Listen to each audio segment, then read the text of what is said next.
ओम शांति। सबसे बड़ा धोखा देने वाला कौन है? धोखेबाज कौन है? स्त्री या पुरुष? आज यह जान करके आपके रूह कांप जाएंगे। एक जंगल में एक पति पत्नी रहते थे, बहुत प्रेम से। काफ़ी समय बीत गया था, लेकिन एक दिन किसी बात पर बात विवाद करते करते बहुत झगड़ा शुरू हो गया। तब उसके पति ने कहा, स्त्री बहुत झूठ बोलती है, धोखा देती है, सबसे बड़ी पापिन होती है। तब स्त्री ने कहा, सबसे बड़ा धोखा देने वाला पुरुष होता है और वह धोखेबाज होता है।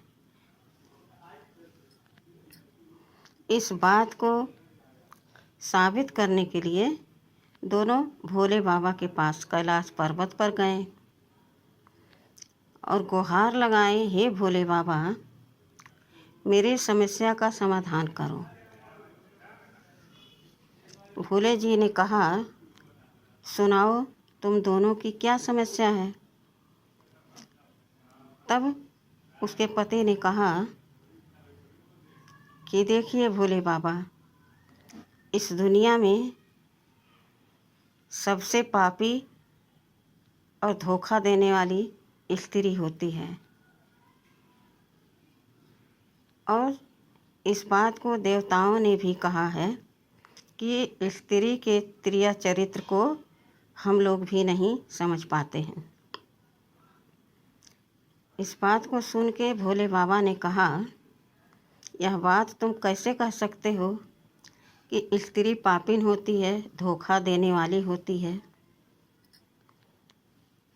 तब स्त्री कहती है, मैं बताती हूँ भोले बाबा, सबसे बड़ा धोखा देने वाला पुरुष होता है और सबसे बड़ा धोखेबाज होता है।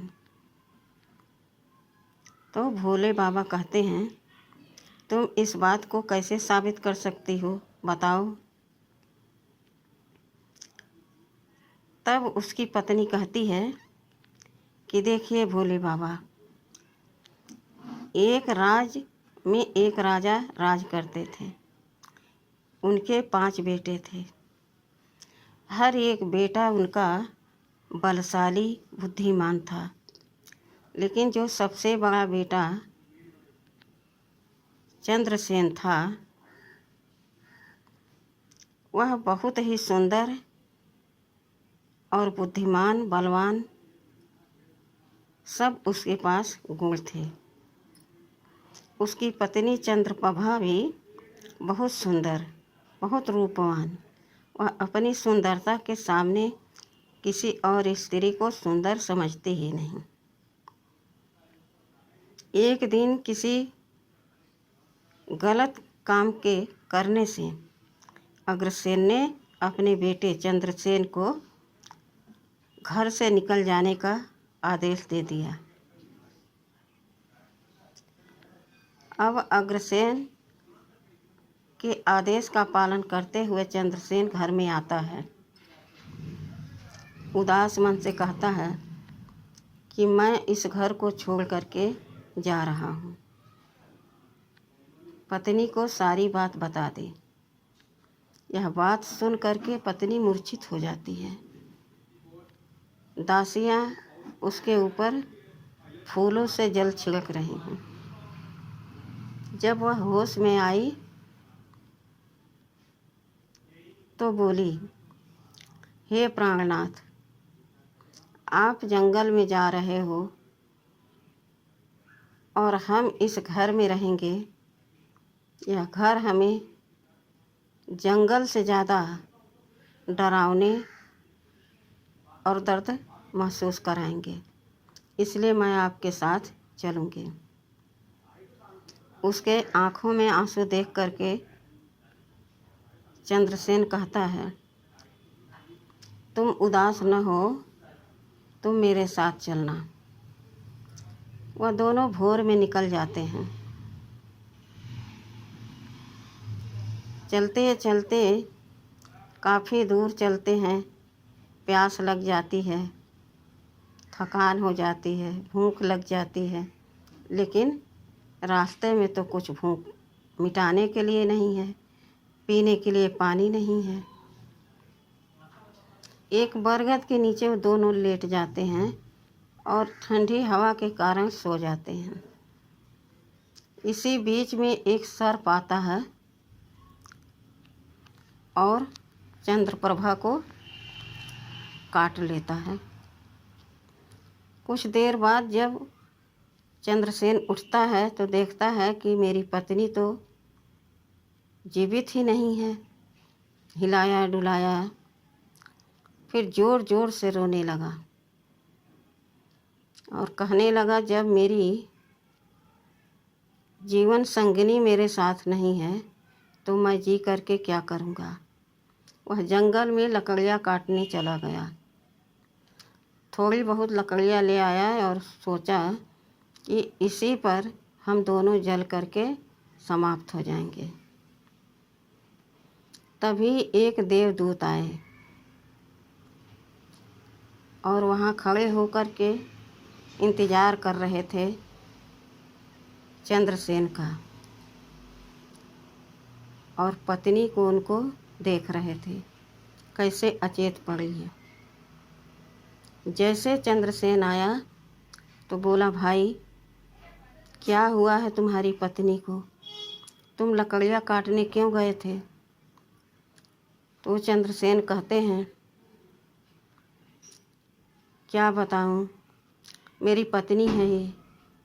मेरे पिता ने मुझसे रूठ गए और घर से निकल जाने को कहा। जब मैं घर से आ रहा था तो मेरी पत्नी रोने लगी और कहने लगी, मैं भी आपके साथ चलूँगी। तो मैं इसको अपने साथ में लेकर चला आया। अभी हम लोग थक गए थे, इस पेड़ के नीचे लेटे और एक सर्प ने इसे काट लिया। उसे जाते समय मैंने देखा, लेकिन पत्नी को कैसे जीवित करूं, इसलिए मैं भी अपने इस देह को समाप्त कर लेता हूं। तब वह देवदूत कहते हैं, अरे भाई सुनो, यह देह बहुत तपस्या के बाद मिलती है। अकेले आते हैं, अकेले जाते हैं, कोई किसी के साथ नहीं जाता न आता। जितना दिन जिसका आयु है उतना दिन वह रह करके चला जाता है। आप अपने आप को क्यों ख़त्म कर रहे हो। चंद्रसेन कहता है, नहीं, मेरी पत्नी मेरे कारण मेरे साथ चली आई अपने घर महल को छोड़ करके। अब वह नहीं रहेगी तो मैं भी नहीं रहूँगा। फिर देवदूत कहते हैं, एक उपाय है, अपनी पत्नी को जिंदा कर सकते हो। वह बोलते हैं, चंद्रसेन बताइए। मैं सब कुछ करने को तैयार हूँ, बस मेरी पत्नी जिंदा हो जाए। देवदूत कहते हैं कि देखो, तुम्हारी पत्नी की आयु 30 वर्ष थी और 30 वर्ष वह पूरे कर चुकी, इसलिए उसे सर्प ने काटा और वह चल बसी। लेकिन आप उसे वापस जिंदा कर सकते हो। चंद्रसेन कहता है, जल्दी बताइए। तब देवदूत कहता है, आप जल लेकर के उसके पैर पर 20 बार डालिए। आपके 30 वर्ष आयु के बीत चुके हैं, अभी तुम्हारे पास 40 वर्ष है। तुम 20 वर्ष उसको अपनी आयु दे सकते हो और दोनों लोग समान आयु के साथ जीवन व्यतीत कर सकते हो। चंद्रसेन को धैर्य आता है और वह कार्यक्रम शुरू करता है। जैसे पानी डालता है, धीरे धीरे पत्नी उसकी जागृत होती जाती है, चेतना उसकी, थोड़ी ही देर में पानी खत्म होते ही 20 बार वह उठकर बैठ जाती है और देवदूत अंतर्ध्यान हो जाते हैं।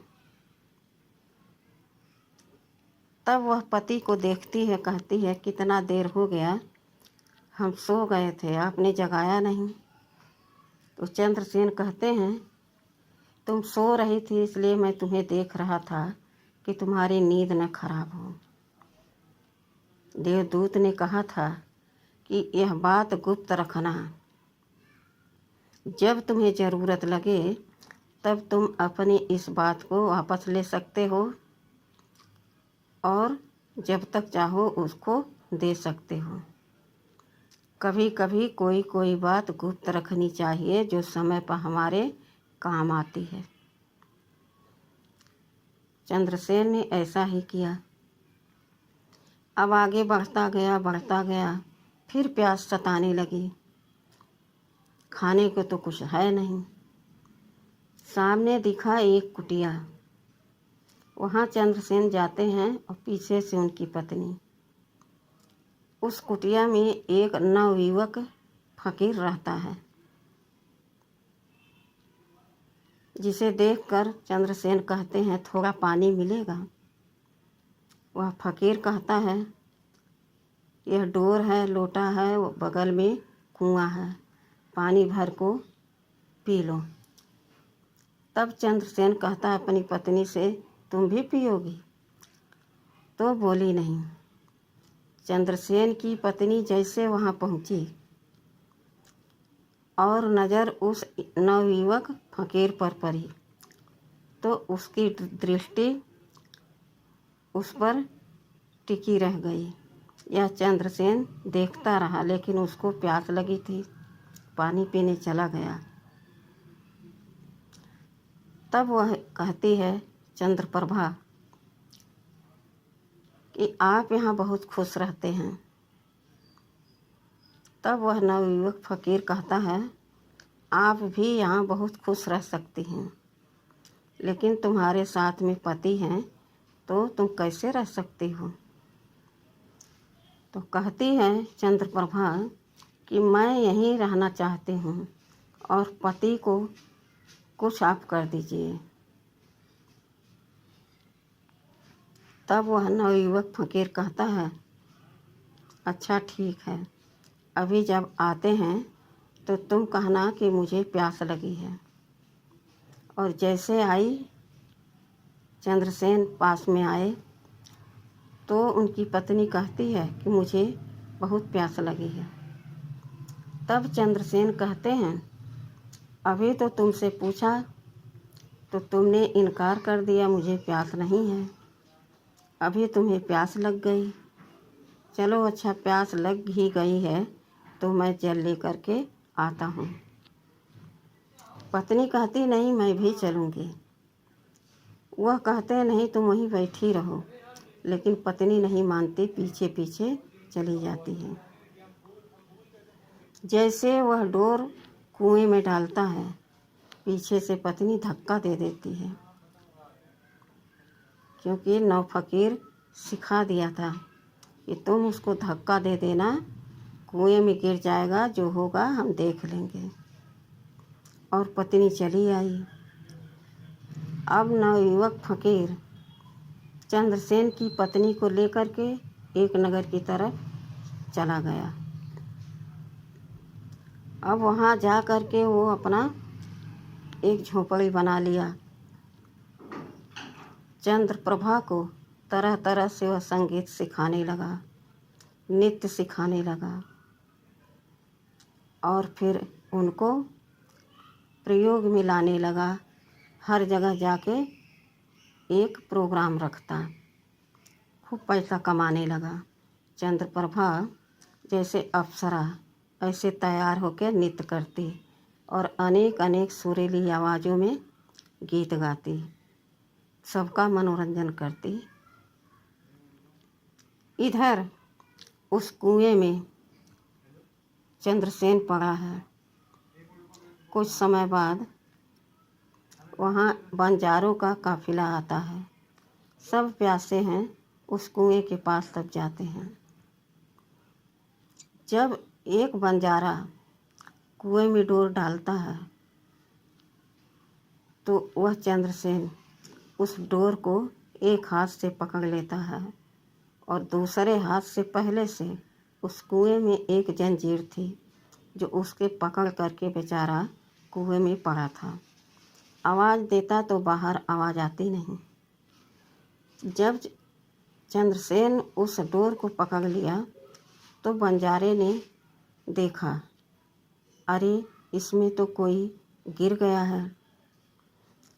सारे बंजारों को इकट्ठा किया, सबको बुलाया, दौड़ो दौड़ो, देखो कोई कुएं में गिर गया है, कब से पड़ा है। बहुत दया आने लगी उन बंजारों को। सबने किसी न किसी प्रकार से जुगाड़ लगा करके उनको बाहर निकाला। अब वह मुंह पर हाथ धर के बैठ गया चंद्रसेन। बंजारे कहते हैं, भाई ऐसा कैसे हुआ, क्या हुआ तुम्हारे साथ? चंद्रसेन कहते हैं, भाई क्या बताऊं, मुझे प्यास लगी थी तो पानी पीने के लिए यहाँ आया।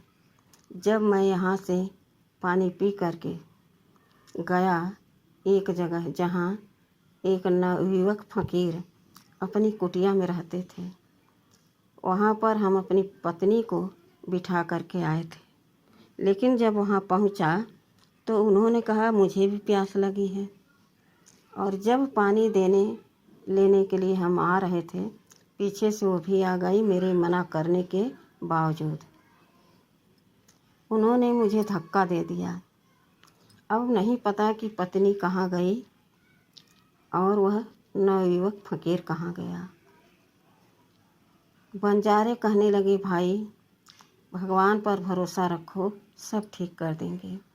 तुम चाहो तो मेरे साथ चल सकते हो। क्या करता बेचारा चंद्रसेन उन बंजारों के साथ चला गया। उसी नगर में गए और एक झोंपड़ी बना करके सब अपना कार्यक्रम करते, दिन भर मांगते, जो भी उनका काम था करते, उसी झोंपड़ी में रहते। उसी नगर में वह नवयुवक फकीर और चंद्रप्रभा भी रहती। बंजारों के साथ जब वहाँ चंद्रसेन पहुँचा तो इधर उधर तलाश करता, क्योंकि वह तो बंजारा था नहीं, एक राजकुमार था। तो वह काम ढूंढता। एक दिन एक बड़े सेठ ने उसको काम पर रख लिया और बड़े ईमानदारी से चंद्रसेन काम करता। काफ़ी दिन जब बीत गया तो उसको वहाँ का मुनीब बना दिया। एक दिन इधर राजा ने खबर भिजवाई पूरे नगर में कि आज मेरे यहाँ एक नृत्य और संगीत का आयोजन है, सभी सुनने देखने आएंगे। बड़े बड़े साहूकार, सेठ, गरीब जो भी हैं सब आएंगे। सब वहाँ पहुँचे। अब चंद्रप्रभा नृत्य करने लगी, अनेक अनेक सुरीली आवाज़ों के साथ। सबको बहुत आनंद आया, पसंद आया। तभी चंद्रसेन ने अपने अंगुली में एक हीरे की अंगूठी पहने था जो उसके शादी की थी। उसने उस अंगूठी को निकाल करके चंद्रप्रभा के आगे फेंक दिया। अंगूठी को उठा लिया चंद्रप्रभा ने और पहचान गई।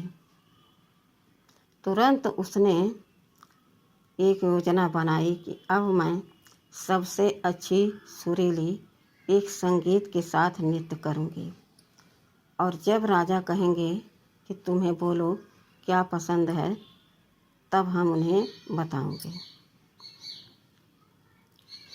अब जब नृत्य बंद हुआ, संगीत बंद हुआ, तो सभी खूब तालियों के साथ स्वागत किया और राजा ने कहा, मैं तुम्हारे नृत्य से, संगीत से बहुत खुश हुआ, बहुत आनंद आया। बोलो तुम्हें क्या भेंट दूँ? उपहार तुम्हें क्या चाहिए? चंद्रप्रभा कहती है, महाराज, इस सभा में मेरा एक चोर है, आप उसको फांसी पर लटकवा दीजिए, यही मुझे उपहार दीजिए। यह सुन करके राजा भी चौंक गया कि भाई इस सभा में इसका चोर कौन है। राजा ने कहा, हमारे सामने ले आओ उसको। उसका हाथ पकड़ करके राजा के सामने चंद्रप्रभा खुद ले आई और कहा कि यह मेरा चोर है। राजा ने अपने जो सेवक थे उनसे कहा, ले जाओ, इसको फांसी पर लटकवा दो। तब सेठ उस मुनीब के पास गया, रास्ते में रोक करके पूछा कि बताओ, तुमने क्या चोरी किया है जो तुम्हें फांसी पर लटकाया जा रहा है? तब वह चंद्रसेन कहता है, सेठ जी, मैंने कोई चोरी नहीं की है। यह जो नृत्य करने वाली, संगीत करने वाली स्त्री है, यह मेरी पत्नी है। मुझे धोखा दे करके नवयुवक फकीर के साथ भाग आई थी, जो यहाँ यह सब कर रही है। तब राजा से कोई कुछ नहीं कह सकता और न कहा।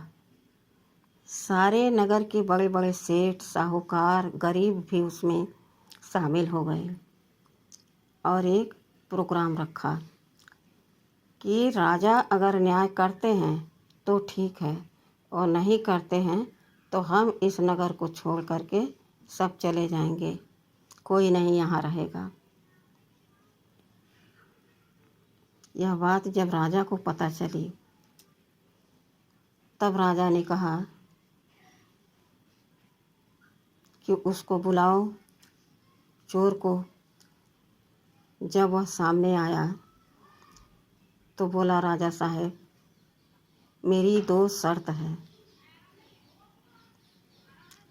राजा बोले, ठीक है, जो करना चाहो जल्दी करो। तब वह कहते हैं, पहली शर्त मेरी, जो इन्होंने हमको कुछ दिया वो हमें वापस कर दें। तो चंद्रप्रभा कहती है, मुझे कुछ वापस नहीं लेना है, मैंने कुछ नहीं दिया। तब चंद्रसेन कहता है, अब मैंने जो दिया था वो मैं वापस लेता हूँ। हमको 1 लोटा जल दिया जाए। 1 लोटा जल उसने लिया और चंद्रप्रभा के पैर पर गिराना शुरू किया। जैसे जैसे जल पैर पर पड़ता गया, चंद्रप्रभा अचेत होने लगी और धीरे धीरे वह जमीन पर लेट गई और देखते देखते वह मृत्यु को प्राप्त हो गई। यह देख करके राजा को बड़ा आश्चर्य हुआ। कहने लगा, ऐसा क्या किया तुमने? यह सब क्या है? तब वह बताता है, चंद्रसेन, महाराज, यह मेरी पत्नी है।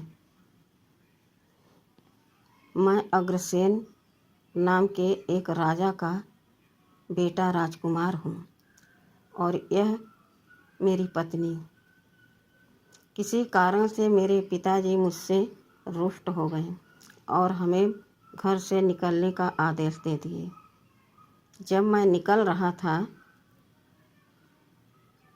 तो ये मेरी पत्नी रोने लगी, कहने लगी, हम तुम्हारे बगैर नहीं रह पाएंगे। हम साथ में इसको भी लेकर के आए, लेकिन चलते चलते हमें रास्ते में प्यास भूख सताने लगी तो एक बरगद के नीचे हम लेट गए। वहाँ नींद आ गई हम दोनों को।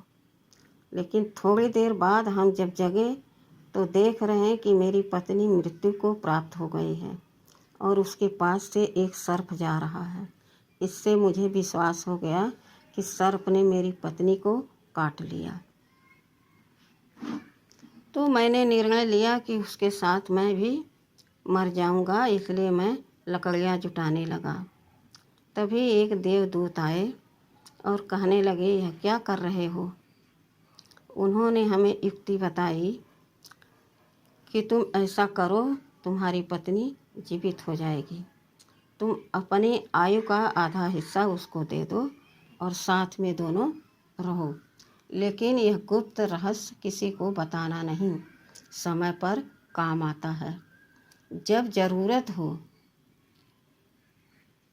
तब तुम इस शब्द को वापस ले सकते हो और जब तक ज़रूरत है पत्नी के साथ रह सकते हो। मैं आगे निकल गया और एक कुटिया पड़ी जहाँ एक नवयुवक फकीर रहता था।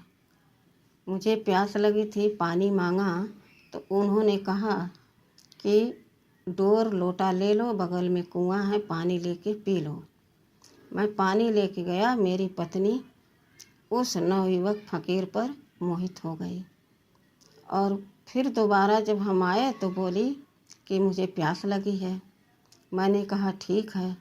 मैं पानी लेने गया, मना करने के बाद मेरे पीछे पीछे गई और मुझे कुएं में ढकेल दी।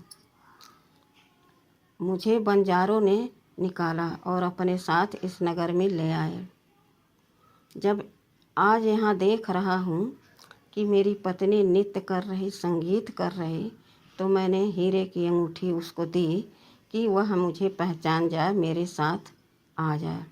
लेकिन उन्होंने तो मेरे साथ इतना बड़ा धोखा किया कि मैं उसका पति ही नहीं हूँ और नहीं तो उल्टा चोर हूँ। राजा ने उस राजकुमार को गले से लगा लिया और अपनी राजकुमारी का शादी उस राजकुमार से कर दिया। बहुत सारा धन माल दे करके विदा किया, साथ में एक दासी भी दे दिया। चलते चलते जंगल वही पड़ा। उस जंगल में तमाम डाकू भी आते थे, खूंखार जानवर भी, और रास्ता भी वही था। जब जंगल में पहुंचा तो कहता है कि सारा जेवर माल हमें दे दो। वह अपने कपड़े में जो पहना ओढ़ा था उसमें लपेट करके अपने कमर में बांध लिया और दासी को मार दिया, अपनी पत्नी को कुएं में ढकेल दिया।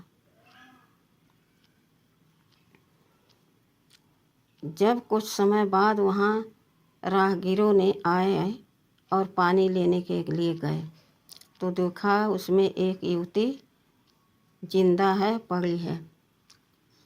लोगों ने बहुत मेहनत से निकाला और उसका परिचय पूछा, उसके नगर में पहुंचा दिया। तब फिर वह दंपत्ति दोनों वहाँ गए भोले बाबा के पास और कहने लगे कि देखा प्रभु, मैंने कहा था आपसे कि सबसे पापी धोखा देने वाली स्त्री होती है। पत्नी ने कहा नहीं प्रभु, सबसे धोखा देने वाला पुरुष होता है, बड़ा सबसे धोखेबाज होता है, सबसे धोखा देता है, बहुत पापी होता है। तब भोले बाबा कहते हैं, मैंने दोनों की बातें बहुत ध्यान से सुनी हैं, लेकिन सुनो तुम दोनों अब, स्त्री या पुरुष धोखेबाज नहीं होते हैं। यह सब कर्म सोच के ऊपर चलता है, जैसी जिसकी सोच। अगर कोई बार बार मलिन शब्दों को याद करता है, नेगेटिव बातों को याद करता है, तो उसकी वो आदत बन जाती, हैबिट बन जाती है, और वो वही करेगा जो गलत होगा। तो स्त्री धोखा देती पापी है, उसके चरित्र को कोई नहीं जान पाता, यह बात बिल्कुल गलत है। दूसरा, पुरुष भी धोखा नहीं देता, धोखेबाज नहीं होता, यह सोच के ऊपर होता है। तो देखा कैसे एक स्त्री एक पुरुष को धोखा देती है और एक पुरुष एक स्त्री को धोखा देते हैं। यहाँ स्पष्ट दिखाया जा रहा है कि हैं तो दोनों आत्मा, दोनों के अपने अपने संस्कार हैं, संस्कार बस यह कर्म होता है, उसमें किसी का कोई दोष नहीं होता, चाह करके भी उन्हें कोई मिटा नहीं सकता। वह कर्म उन्हें करना है तो करना है, क्योंकि उनके पार्ट में है। अच्छा, ओम शांति।